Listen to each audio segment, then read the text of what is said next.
الحمد لله وحده والصلاة والسلام على من لا نبي بعده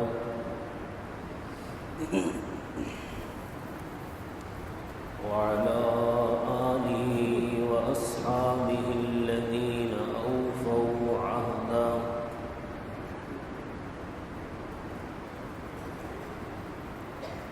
ونشهد أن لا إله إلا الله وحده لا شريك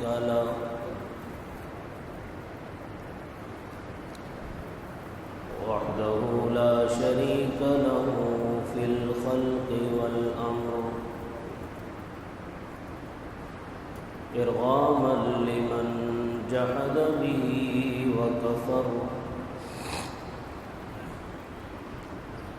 ونشهد أن سيدنا ومولانا محمدا عبده ورسوله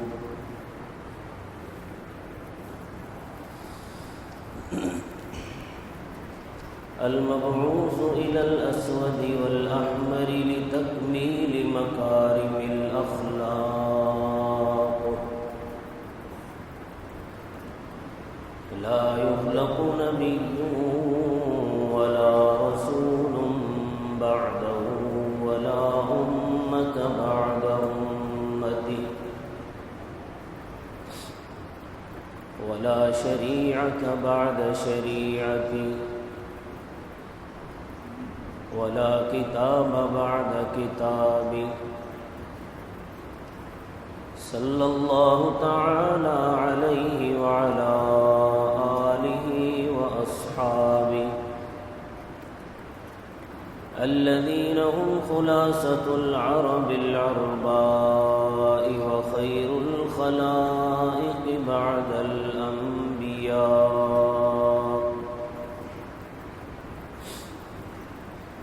وهم كالنجوم في السماء للاهتداء والاقتداء وهم مفاتيح الرحمة ومصابيح الغرر أعوذ بالله من الشيطان الرجيم بسم الله الرحمن الرحيم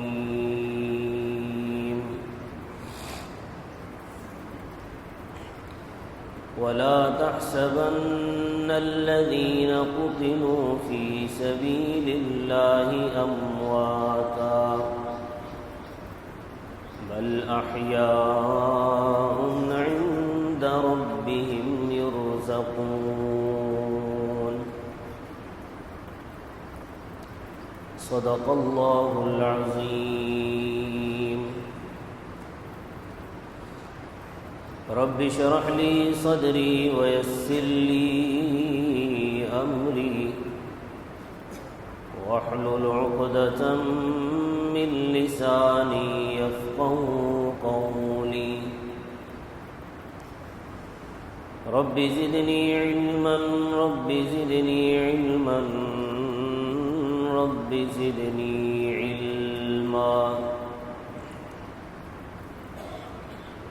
سبحانك لا علم لنا إلا ما علمتنا إنك أنت العليم الحكيم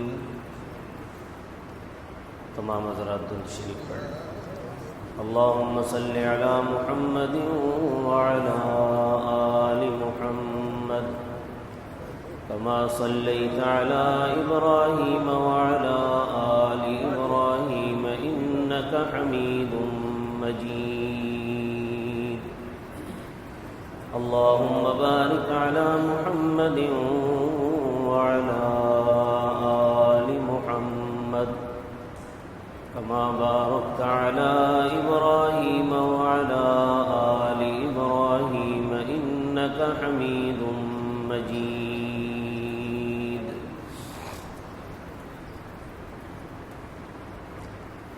معزز سامعین گرامی قدر، محرم الحرام کا مہینہ چل رہا ہے۔ آج 10 محرم الحرام ہے۔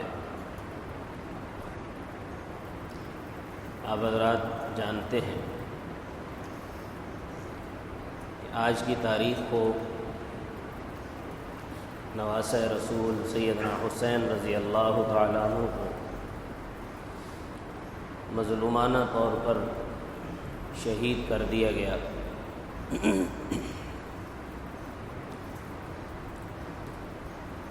اور آج کی تاریخ میں ہی کربلا کا بھیانک واقعہ پیش آیا۔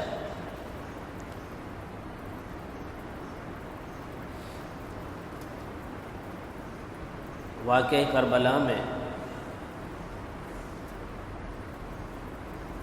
دو انتہائی گھناؤنے کردار سامنے آتے ہیں، اور تاریخ کا طالب علم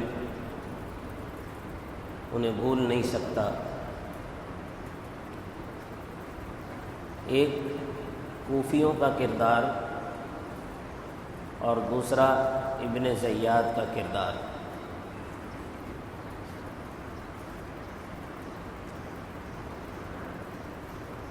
اگر ان دو کرداروں کو ابتدا میں ہی پکڑ لیا جائے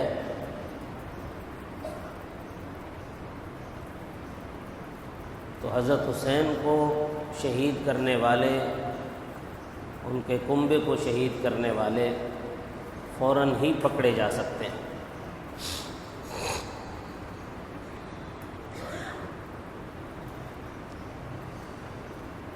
کوفیوں نے جب حضرت علی المرتضیٰ رضی اللہ تعالیٰ عنہ کو شہید کر دیا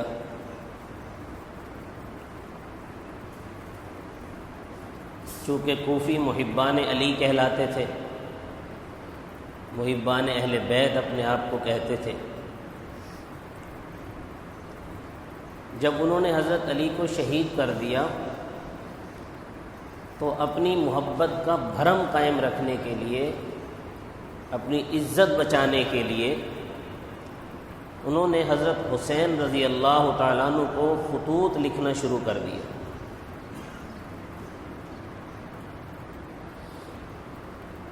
کہ جی مشن حیدری پایہ تکمیل تک نہیں پہنچ سکا، لہٰذا آپ کوفہ چلے آئیں۔ آپ جب کوفہ چلے آئیں گے تو سارے کے سارے عراقی کوفی آپ کے ہاتھ پر بیعت کریں گے، اور حضرت علی المرتضیٰ رضی اللہ تعالیٰ عنہ کا وہ مشن جو ادھورا رہ گیا تھا اس کو پورا کریں گے۔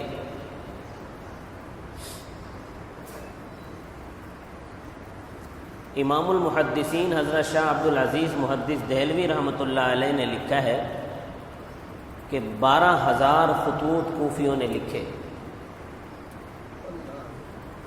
12,000 خطوط۔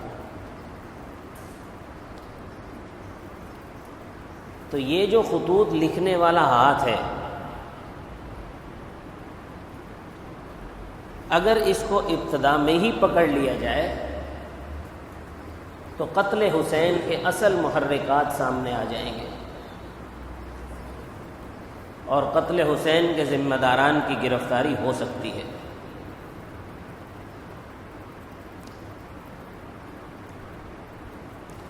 اتنے سارے خطوط دیکھ کر حضرت حسین رضی اللہ تعالیٰ عنہ نے حالات کی جانچ پڑتال کے لیے اپنے چچا زاد بھائی حضرت مسلم بن عقیل رضی اللہ تعالیٰ عنہ کو حکم دیا کہ آپ جاؤ ذرا وہاں حالات کا جائزہ لو کہ حالات کیسے ہیں، کہ کوفی جو اتنی محبت کا اظہار کر رہے ہیں اور اتنے خطوط لکھے چلے جا رہے ہیں، آیا ان کے دعووں میں کتنی سچائی ہے، وہ کتنا اپنی جان قربان کرنے کے لیے تیار ہیں، آیا ہم جب مشن حیدری کی تکمیل کے لیے جائیں تو ہمارا کو ساتھ دینے والا ہوگا بھی یا نہیں ہوگا۔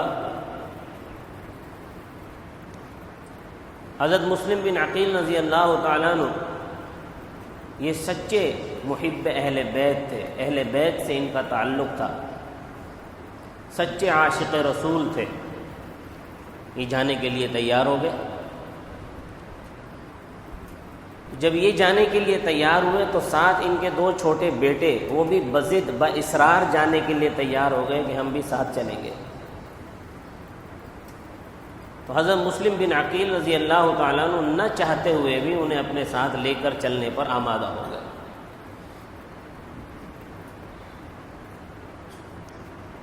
حضرت مسلم بن عقیل رضی اللہ تعالیٰ عنہ یہاں سے سفر کر کے کوفہ پہنچے، مدینہ سے کوفہ پہنچے تو کوفہ والے جوق در جوق حضرت مسلم بن عقیل کی بیعت کے لیے امڑ آئے۔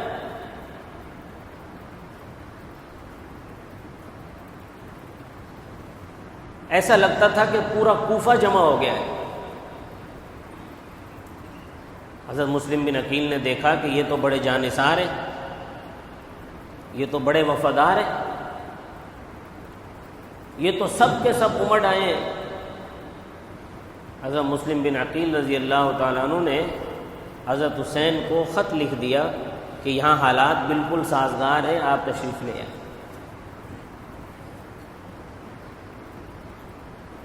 اور ادھر یہ ہوا کہ یزید نے جو گورنر تھا اس وقت کوفہ کا، اس کو معزول کر کے ابن زیاد کو گورنر بنا دیا اور کہا کہ سختی کے ساتھ ان حالات پر قابو پاؤ،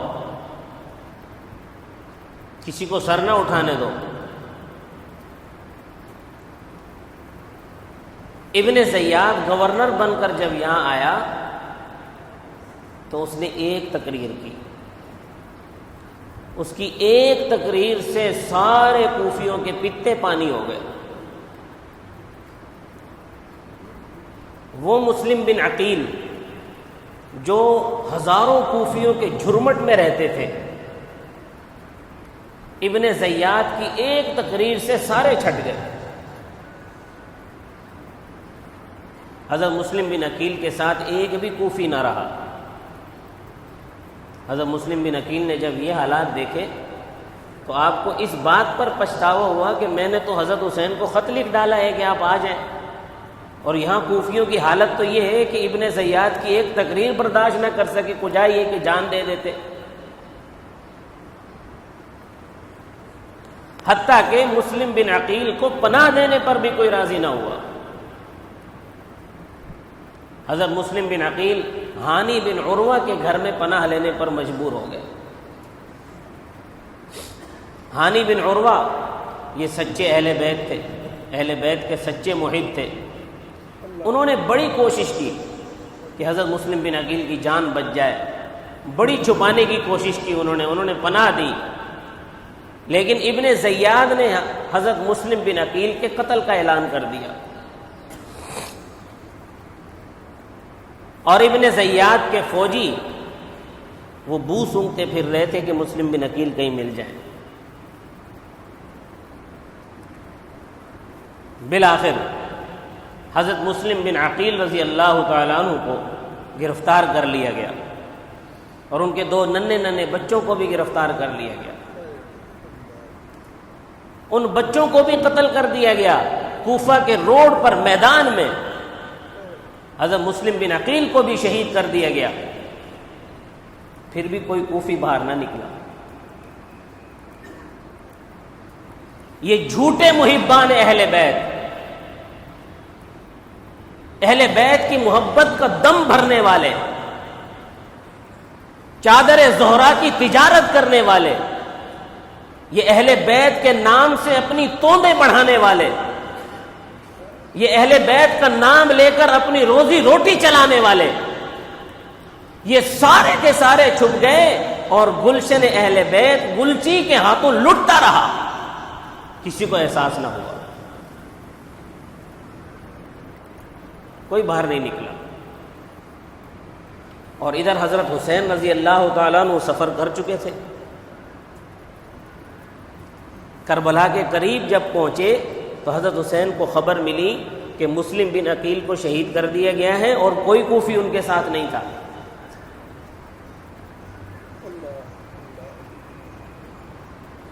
اب یہاں جو خاندان حسین تھا، جو مسلم بن عقیل کے خاندان کے لوگ تھے، ان کے درمیان آپس میں اختلاف ہوئے۔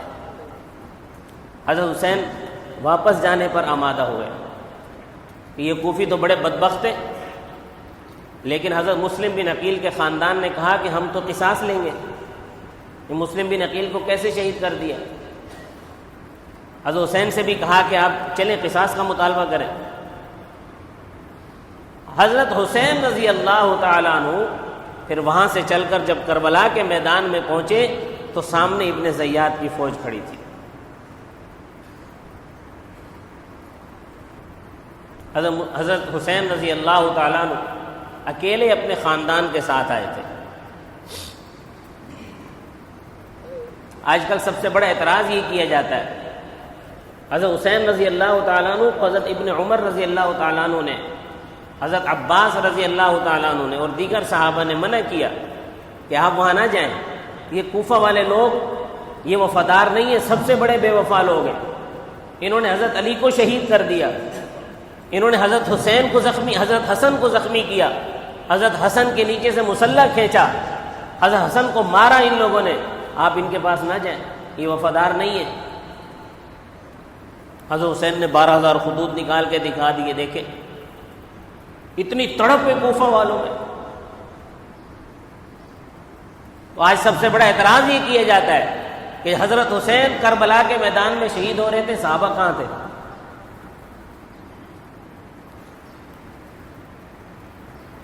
تو بات یہ ہے کہ صحابہ اکرام رضوان اللہ علیہم اجمعین تو مدینہ میں تھے، اور حضرت حسین نے کوئی جہاد کا اعلان نہیں کیا تھا،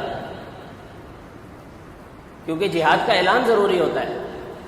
نبی کریم صلی اللہ علیہ وسلم کے زمانے میں بھی جب کہیں مشرکین سے مقابلے کے لیے جانا ہوتا تھا تو حضرت بلال کو حکم دیا جاتا تھا کہ جاؤ بلال مدینہ کی گلیوں کے اندر حی علی الجہاد کی آواز لگاؤ، تو آواز لگائی جاتی تھی کہ آ جاؤ جہاد کے لیے قافلہ تیار ہے۔ تو پہلی بات تو یہ ہے کہ حضرت حسین نے کسی کو جہاد کے لیے بلایا نہیں تھا، کسی بھی صحابی کو۔ حضرت حسین کا مطمع نظر یہ تھا کہ کوفہ میں جا کر جو کچھ بدعمالیاں ہو رہی ہیں، جو کچھ غلط کام ہو رہے ہیں، بس ان کو روکنا ہے جا کے۔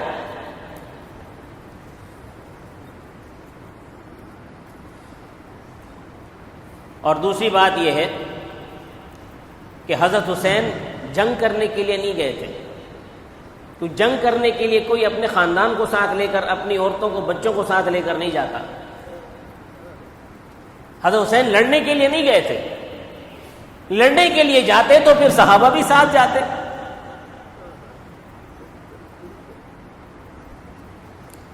بس وہ بہانہ بازی کے لیے صحابہ اکرام پر تبرہ جو کرنا ہے تو کوئی نہ کوئی بہانہ تراش لیا جاتا ہے۔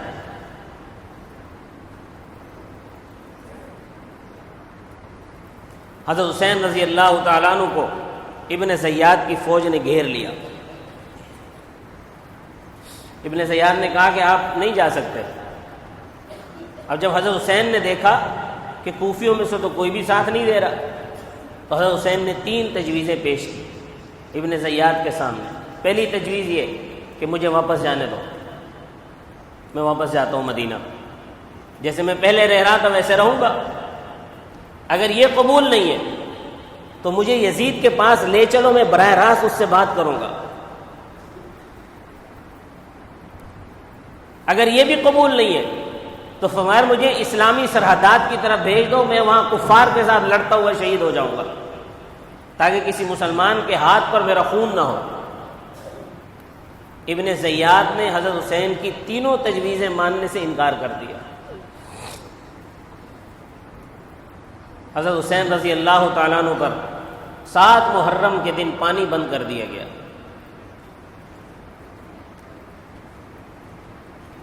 میں نے آپ کے سامنے بیان کیا تھا کہ صحابہ کرام میں ایک اور شخصیت بھی ایسی تھی جن پر پانی بند کیا گیا، حضرت عثمان غنی رضی اللہ تعالیٰ عنہ۔ حضرت عثمان پر 40 دن پانی بند کیا گیا، حضرت حسین پر 3 دن پانی بند کیا گیا۔ حضرت حسین پہرے دار تھے حضرت عثمان غنی رضی اللہ تعالیٰ عنہ کے گھر کے۔ حضرت علی نے مقرر کیا تھا حضرت حسن حسین کو کہ جاؤ خلیفہ سوم کے گھر پہ پہرا دو، کہ کہیں کوئی بلوائی دروازے سے اندر داخل نہ ہو جائے اور خلیفہ سوم کو نقصان نہ پہنچا دے۔ حضرت حسین نے ذوالنورین کو دیکھا تھا کہ جب پانی بند ہوتا ہے تو پھر زندگی کیسے گزاری جاتی ہے۔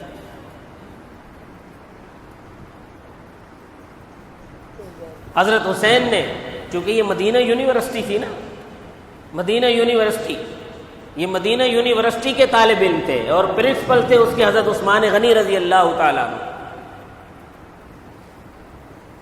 حضرت حسین نے عثمان کو دیکھا تھا کہ اگر پانی بند ہو جائے تو پیاس کیسے بجھانی ہے، کھانا بند ہو جائے تو بھوک کیسے مٹانی ہے، کچھ بھی میسر نہ ہو، مسجد میں نماز نہ پڑھنے دے تو نماز کیسے پڑھنی ہے، مسجد کے اندر داخل نہ ہونے دیا جائے تو گھر کے اندر کیسے اللہ کو یاد رکھنا ہے۔ حسین نے دیکھا تھا کہ عثمان پیاسا ہے لیکن قرآن کی تلاوت کر رہا ہے، عثمان بھوکا ہے قرآن کی تلاوت کر رہا ہے، نماز کا وقت آتا ہے تیمم کر کے نماز پڑھ رہا ہے، پانی نہیں ہے تو کیا ہوا، قرآن پڑھیں گے پیاس بجھ جائے گی، قرآن پڑھیں گے بھوک ختم ہو جائے گی، نمازیں پڑھیں گے اللہ کو راضی رکھیں گے، اسی حال میں اللہ کو جان دے دیں گے۔ حسین نے عثمان سے سیکھا تھا، اور حسین نے صرف یہ نہیں کہ حسین نے تو مدینہ کے اندر رسول اللہ کے سجدے دیکھے تھے، صدیق اکبر کے سجدے دیکھے تھے، فاروق اعظم کے سجدے دیکھے تھے، عثمان ذوالنورین کے سجدے دیکھے تھے، اپنے ابا شیر خدا علی المرتضیٰ کے سجدے دیکھے تھے۔ جب حضرت حسین کا سارا خاندان شہید ہو گیا، علی اصغر بھی شہید ہو گئے، علی اکبر بھی شہید ہو گئے، اب اکیلے حسین بچے ہیں، ابن زیاد کی فوج سے کہا کہ مجھے 2 رکعت نماز پڑھ لینے دو۔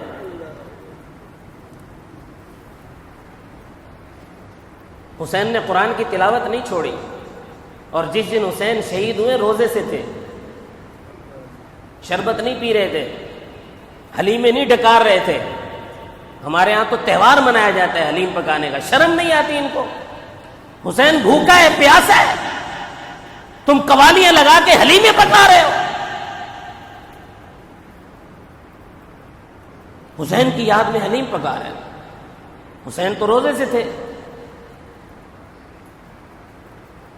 حسین نے ایسا روزہ رکھا ہے، حسین نے قرآن کی ایسی تلاوت کی ہے، حسین نے سجدے کے اندر اللہ کو جان اس طرح دی ہے کہ قیامت تک کوئی اس کی مثال پیش نہیں کر سکتا، رہتی دنیا تک یاد رکھا جائے گا، رہتی دنیا تک۔ حسین نے مدینہ کے اندر سجدے دیکھے تھے، اس لیے ان سے کہا کہ مجھے 2 رکعت نفل پڑھنے دو، اس کے بعد میں تم سے لڑوں گا۔ انہوں نے اجازت دے دی، ٹھیک ہے پڑھ لو۔ حضرت حسین نے 2 رکعت نفل پڑھی اور سجدہ کیا۔ یہ ایک سجدہ ساری زندگی کے سجدوں کا امین بن گیا، یہ ایک سجدہ ساری زندگی کے سجدوں کا گواہ بن گیا۔ یہ ایک سجدہ جسے تو گراں سمجھتا ہے، 1000 سجدوں سے آدمی کو دیتا ہے نجات۔ حسین نے مدینہ کے اندر رسول اللہ کے سجدوں کو دیکھا تھا، حسین نے مدینہ کے اندر صدیق اکبر کے سجدے دیکھے تھے، حسین نے مدینہ کے اندر فاروق اعظم کے سجدے دیکھے تھے، حسین نے مدینہ کے اندر بھوکے پیاسے عثمان کے سجدے دیکھے تھے، حسین نے اپنے ابا علی المرتضیٰ کے سجدے دیکھے تھے، حسین نے اپنے بڑے بھائی حسن کے سجدوں کو دیکھا تھا۔ ان سجدوں کو دیکھ کر حسین نے کہا، ظالمو میرا سارا خاندان اللہ کے راستے میں قربان ہو چکا ہے، اب مجھے ایک سجدہ کر لینے دو، یہ سجدہ کر کے میں اللہ کے حضور قربان ہونا چاہتا ہوں۔ حضرت حسین نماز پڑھ کے فارغ ہوئے اور تلوار نکال کر ان کو جو گاجر مولی کی طرح کاٹنا شروع کیا ہے، پتہ چلا کہ رسول اللہ کا نواسا ہے، پتہ چلا کہ بہادر باپ کا بیٹا ہے، پتہ چلا کہ رسول اللہ کا نواسا ہے۔ ابن زیاد کی فوج میں کھلبلی مچ گئی، بالآخر یک بارگی ان سب نے مل کر حملہ کیا، حضرت حسین کو شہید کر ڈالا۔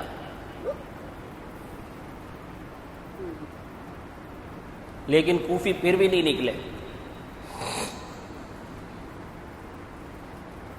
اور اس دن سے لے کر آج تک ان کوفیوں نے جو رونا دھونا ڈالا ہے، آج تک روتے چلے جا رہے ہیں، اور قیامت تک انشاءاللہ روتے رہیں گے، پیٹتے رہیں گے اپنے آپ کو۔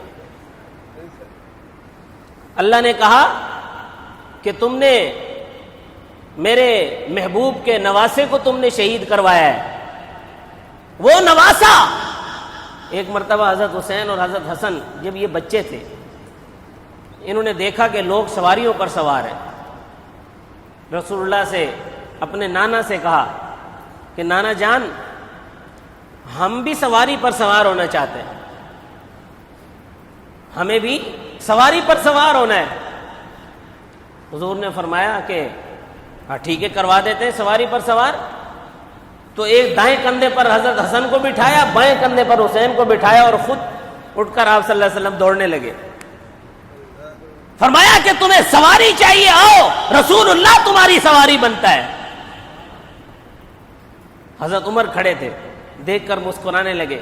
فرمایا کہ یا رسول اللہ، کیسی بہترین سواری ہے، کیسی بہترین سواری ہے۔ رسول اللہ نے فرمایا عمر دیکھ، سوار بھی تو کتنے بہترین ہیں، سواری کتنی بہترین ہے، سوار کتنے بہترین ہیں۔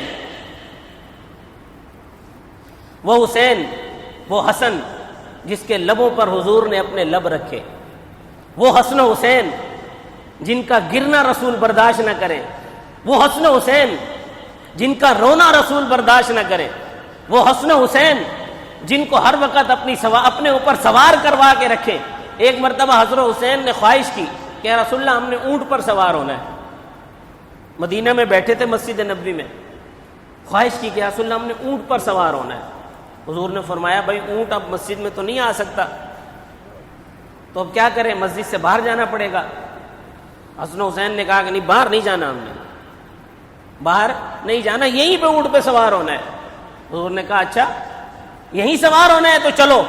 حضور خود جھک گئے، اپنے دونوں ہاتھ زمین پہ رکھ لیے، گھٹنے زمین پر رکھ کر خود بن گئے، اس طرح جھک گئے اور فرمایا آ جاؤ میری پیٹھ پہ سوار ہو جاؤ۔ دونوں شہزادے رسول اللہ کی پیٹھ پر سوار ہو گئے، اور حضور ان کو لے کر یوں گھومتے رہے۔ جن کا رسول اللہ نے اتنا خیال رکھا، رسول اللہ فرماتے تھے یہ میرے بیٹے ہیں، تو جن کا رسول اللہ نے اتنا خیال رکھا، ان کے ساتھ غداری کی تو اللہ تمہیں رلائے گا نہیں، اللہ تمہیں پٹوائے گا نہیں۔ یہ قیامت تک کا انتقام ہے جو تم سے لیا جاتا رہے گا، اور باقاعدہ حفاظت کروا کے سیکورٹی کے اندر تمہارا ریمانڈ ہوتا ہے ہر سال سیکورٹی میں۔ یہ ریمانڈ اللہ کی طرف سے ہے جو خوشی سے کرتے ہیں۔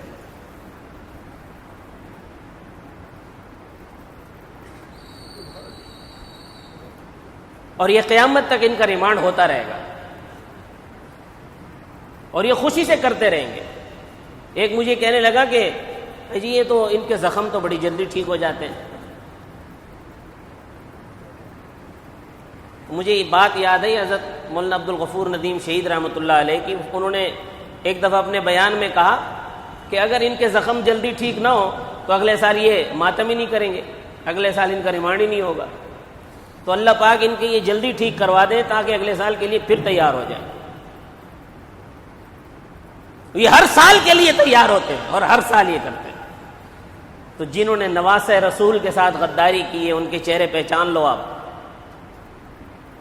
تو اگر ان کرداروں کو، جیسے کہ میں نے شروع میں عرض کیا، ان کرداروں کو اگر شروع میں ہی گرفتار کر لیا جائے تو قتل حسین کے اور نواسہ رسول کے اور اہل بیت کے قاتلوں کے محرکات، ان قاتلوں کے چہرے سامنے آ جاتے ہیں۔ ان کو گرفتار کر لیا جائے۔ اور اب تو چونکہ جدید دور ہے تو اب یہ خود بھی اپنی زبانوں سے کبھی کبھی اقرار کرتے ہیں کہ ہاں ہم نے تھوڑی غداری کی تھی، ہمارے لوگوں نے ہمارے لوگ غداری انہوں نے کی تھی، انہوں نے حسین کو شہید کروایا۔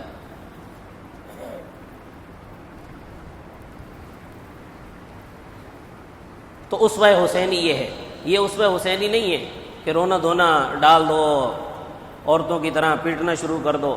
ہمارا یہ نظریہ ہے کہ حسین شہید ہے، حسین کیا ہے؟ شہید ہے۔ اور قرآن کریم اس بات کا اعلان کرتا ہے کہ شہید زندہ ہوتا ہے، شہید زندہ ہوتا ہے۔ وَلَا تَحْسَبَنَّ الَّذِينَ قُتِلُوا فِي سَبِيلِ اللَّهِ أَمْوَاتًا بَلْ أَحْيَاءٌ عِندَ رَبِّهِمْ يُرْزَقُونَ، بلکہ وہ زندہ ہیں، اللہ کے ہاں سے انہیں رزق بھی دیا جاتا ہے۔ تو ہمارا یہ نظریہ ہے کہ حسین زندہ ہیں اور ہم زندوں کا ماتم نہیں کرتے۔ اور شہید کی جو موت ہے وہ تو قوم کی حیات ہے۔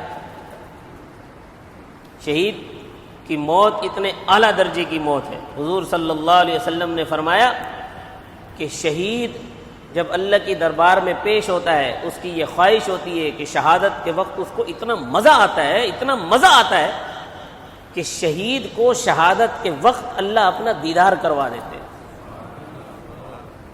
شہادت کے وقت اللہ اپنا دیدار کروا دیتے ہیں، اور جب اللہ کا دیدار شہید کرتا ہے تو اسے اپنی موت میں اتنا مزہ آتا ہے، اتنا مزہ آتا ہے، وہ اللہ کے دربار میں پیش ہو کر کہتا ہے یا اللہ مجھے دوبارہ دنیا میں بھیج، میں دوبارہ شہید ہونا چاہتا ہوں، مجھے دوبارہ دنیا میں بھیج، میں سہبارہ شہید ہونا چاہتا ہوں، بس تو مجھے دنیا میں بھیجتا رہے اور میں تیرے راستے میں شہید ہوتا رہوں کہ شہادت کی موت میں مجھے لذت ہی اتنی آئی جو جنت کی نعمتوں میں نظر نہیں آ رہی، کیونکہ اللہ کا دیدار اسی وقت ہو جاتا ہے۔ اور اللہ کا دیدار اتنا لذت والا ہے کہ شہید اپنی موت کی، اپنی شہادت کی تکلیف بھول جاتا ہے۔ تو حضرت حسین شہید ہے۔ حضرت حسین اس طرح اس دنیا سے گئے ہیں کہ فخر کے ساتھ، یزید تھا، حسین ہے۔ حسین کا نام، حسین کا کردار، حسین کا مقام اہل سنت کے دلوں میں آج بھی معجزن ہے۔ لیکن ہم حسین کی شخصیت پر، حسین کی سیرت پر عمل کرنے کی کوشش کرتے ہیں، رونا دھونا نہیں ڈالتے۔ حسین نے یہ سکھایا ہی نہیں۔ یہ تو حضرت حسین کی شہادت کے کوئی 600 سال بعد شروع ہوا ہے، یہ رونا پیٹنا، رونا دھونا۔ حضرت حسین کے بعد حضرت حسین کے بیٹے حضرت زین العابدین رحمۃ اللہ علیہ ایک عرصے تک زندہ رہے۔ انہوں نے کبھی ماتم نہیں کروایا، نہ کیا، کبھی بھی کبھی ماتم نہ کیا نہ کروایا، اور یہ خود بھی مانتے ہیں۔ تو جب حضرت زین العابدین جو کہ بیٹے تھے، انہیں دکھ نہیں تھا حسین کی شہادت کا؟ انہیں اپنے خاندان کے تمام لوگوں کی شہادت کا دکھ نہیں تھا؟ انہیں زیادہ دکھ تھا، وہ انہوں نے اپنی آنکھوں سے دیکھا تھا، وہ کربلا میں موجود تھے، انہوں نے اپنی آنکھوں سے سب کچھ ہوتا ہوا دیکھا تھا، لیکن کبھی انہوں نے یہ طریقہ اختیار نہیں کیا۔ کیوں؟ وہ سمجھتے تھے کہ یہ طریقہ خلاف سنت ہے۔ رسول اللہ صلی اللہ علیہ وسلم نے گریبان پھاڑنے سے، بال نوچنے سے اور اپنے سر پر مٹی ڈالنے سے منع فرمایا۔ وہ سمجھتے تھے کہ یہ طریقہ خلاف سنت ہے۔ ہاں البتہ اگر حسینی بننا ہے تو حسینی کردار اختیار کرو، حسینی بننا ہے حسین کی طرح قرآن کی تلاوت کیا کرو، حسینی بننا ہے حسین کی طرح روزہ رکھا کرو، حسینی بننا ہے قرآن کو یاد کرو، حسینی بننا ہے نماز کے پابند بنو، حسینی بننا ہے حضور کی سنتوں پر عمل کرو، حسینی بننا ہے حضور کے طریقوں پر چلنے کا، حضور کے طریقے پر چلنے کی کوشش کرو، حسینی بننا ہے صحابہ کی محبت دل میں رکھو، حسینی بننا ہے صدیق کی محبت دل میں رکھو، حسینی بننا ہے فاروق اعظم کی محبت دل میں رکھو، حسینی بننا ہے عثمان ذی النورین کے پہرے دار بنو، حسینی بننا ہے حیدر کرار کی شجاعت کو اختیار کرو، حسینی بننا ہے تو رسول اللہ صلی اللہ علیہ وسلم کے طریقوں کو اختیار کرو گے تو حسینی بنو گے۔ اگر حضور کے طریقوں کو اختیار نہیں کرو گے تو حسینی نہیں ہو، تم یزیدی ہو۔ حسین نے رسول کے طریقوں پر چل کے دکھایا ہے، حسین نے حضور کے طریقوں کو اختیار کر کے دکھایا ہے۔ ان طریقوں کو اختیار کرو تو پتہ چلے گا کہ ہاں یہ واقعتاً حسینی ہے۔ اللہ تبارک و تعالی مجھے اور آپ کو سیدنا حسین رضی اللہ تعالیٰ عنہ کی سیرت و کردار پر عمل کرنے کی توفیق عطا فرمائے۔ وما علینا الا البلاغ۔